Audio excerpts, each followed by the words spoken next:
যখন ইন্টারে Dhaka residential model কলেজে ভর্তি হই তখন আমার বাবা মার প্রথম টেনশন ছিল যে ঢাকাতে এসে ভালো হোস্টেল পাবো কিনা, বা হোস্টেলে তো যেগুলো মৌলিক সমস্যা হয়, খাওয়া দাওয়া, পানির সমস্যা হয়, মানে আর এটা হচ্ছে ওয়াশরুমের সমস্যা হয়, এগুলো নিয়ে বাবা মা টেনশন করছিল, যে কারণে আমাকে কলেজের হাউসে দেওয়ার পরিকল্পনা করছিল। ধরে এই হোস্টেলকে বেছে নিই। হোস্টেল অন্যান্য হোস্টেল থেকে ডিফারেন্স অনেকগুলাই, যেমন হোস্টেলের যে মৌলিক সমস্যাগুলো হচ্ছে যে পানি সমস্যা হয়, খাওয়া দাওয়ার ওয়াশরুম, এখানে সবগুলো সমাধান আছে।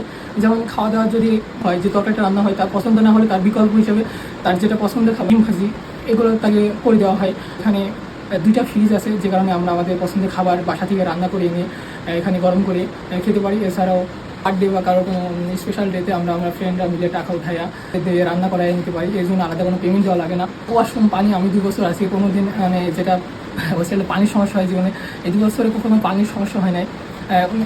অল টাইম যে কোনো সময় গোসলের জন্য আর খাওয়ার জন্য যেটা ঢাকাতে প্রধান সমস্যা পানির সমস্যা হয়, বিশুদ্ধ পানি। এখানে ফিল্টারিং 2-3টা ফিল্টারিং আছে, ফিল্টার করা মেশিন আছে, যেখান থেকে আমরা অবাধে যে কোনো সময় পানি সংগ্রহ করতে পারি। এক কথায় বলতে গেলে বাসার মতোই বলা যায়, অনেকটা বাসার মতোই।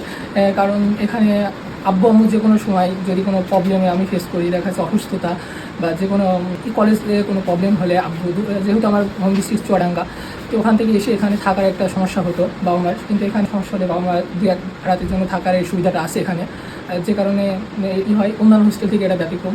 আর অন্য ব্যতিক্রম বলতে হচ্ছে এখানে স্যাররা, অন্যান্য জায়গায় স্যাররা মানে হোস্টেলে তাদের দেখাশোনার জন্য ওইভাবে সারাদিন কোনো স্যার থাকে না, বাট আমাদের যিনি শিক্ষক মানে হোস্টেল পরিচালক, উনি প্রতিদিন রাতে সবার রুমে একবার করে আসেন এবং তাদের খোঁজ নেন যে কার কি কোনো প্রবলেম।